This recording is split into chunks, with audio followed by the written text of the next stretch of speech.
Alright guys, congratulations! We finished such a huge part of the exam. We learned everything about the speaking section. Now it's time to wrap up everything, remember everything we learned, and you're good to go, at least for the speaking section and for 3/4 of the test. We only have writing left. We already did 3 parts of the test and I congratulate you. You can celebrate tonight.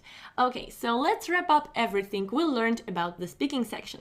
So the speaking section consists of 6 speaking tasks. Number 1 and 2 are just speaking tasks without any listening, without any reading. It's just you answering a question.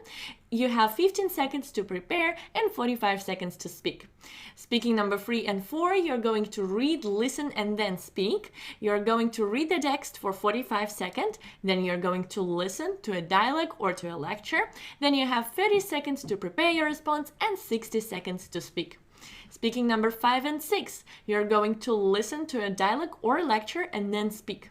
So you're going to listen, then you have 20 seconds to prepare your response and 60 seconds to speak. So again, number 1 and 2, just speak, 50 seconds to prepare, 45 seconds to speak. Number 3 and 4, read plus listen plus speak, 30 seconds to prepare, 60 seconds to speak. Number 5 and 6, listen plus speak, 20 seconds to prepare and 60 seconds to speak. Let's also have a look at this table. So for questions number 1 and 2, we have no reading, no listening, so there's no time to read. We have 15 seconds to prepare our response, 45 seconds to speak. The topic of the discussion is daily life, something simple, and of course we need to give just our opinion. For questions number 3 and 4, we have the reading, we have the listening, we have 45 seconds to read the text, we have 30 seconds to prepare, we have 60 seconds to speak. Question number 3 is going to be a student discussion, and question number 4 is going to be an academic lecture. We don't have to give our opinion. For questions number 5 and 6, we don't have any reading, we have just the listening. We have 20 seconds to prepare our response, we have 60 seconds to speak. Question number 5 is going to be a student discussion, and question number 6 is going to be an academic lecture. And only in question number 5, we need to give our opinion. Do not forget about this part. Your opinion in question number 5. Alright, so how do we succeed in speaking? What do we need to do? First of all, grammar mistakes are okay. Remember, we were reading the scoring standards. It's okay to have some grammar mistakes as long as they are minor. So they do not obscure the meaning. They don't make them think like, okay, what did he just say? We understood nothing. If they don't think so, if they understand everything, then your minor grammar mistakes are okay. Making a mistake is okay. It's okay if you made a mistake. We're all human. All the native speakers make mistakes all the time. You can always correct yourself by just saying, I mean. For example, you just made a mistake. He say that. Then you say, I mean, and you correct yourself. I mean, he says that. And then you continue. So use I mean if you want to correct your mistake.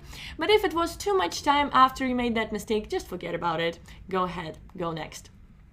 Using simple language is okay. There is nothing in the scoring guidance about the use of very complicated language, so it's okay if you use very simple words as long as you are doing the task. If you're doing what you're asked for, it's alright if your language is very simple. Saying nonsense is okay in questions number 1 and 2. In those questions where you just need to say your opinion and explain why, give the reasons for that opinion. It's okay if you say something stupid. It's okay if your arguments are stupid, your details are stupid, your examples are stupid. It's all fine. No one is going to check if you're a smart person, if you're saying something interesting. There is nothing about it in the scoring standards. So feel free to say whatever stupid things you feel like saying. Just do it with the cliches and within the time frame. Just do everything that we discussed so that it's a well-organized, logical response, and you're going to be fine, even if you're saying some stupid things. Bad accent is okay, it's alright if you have a horrible accent. As long as it's easy to understand you, nobody's going to care. Slowing down to recall information is okay. It is, of course, about questions number 3, 4, 5, and 6, where you need to summarize some information. It's okay if the speed of your speech is different. If you start with speaking super rapidly, and then you slow down, and then you speed up again, and then you slow down, it's all okay. Coherence and clear, fluent speech within the time is gold. So we learned a lot of cliches with you. We learned how to make the response coherent.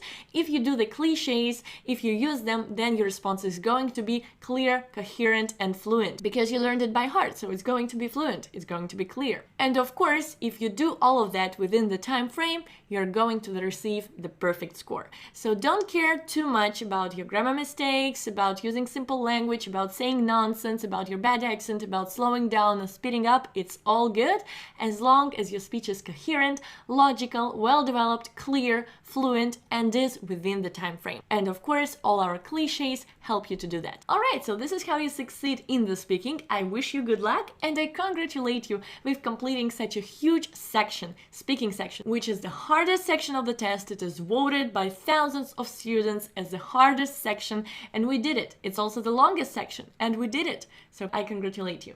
Good job.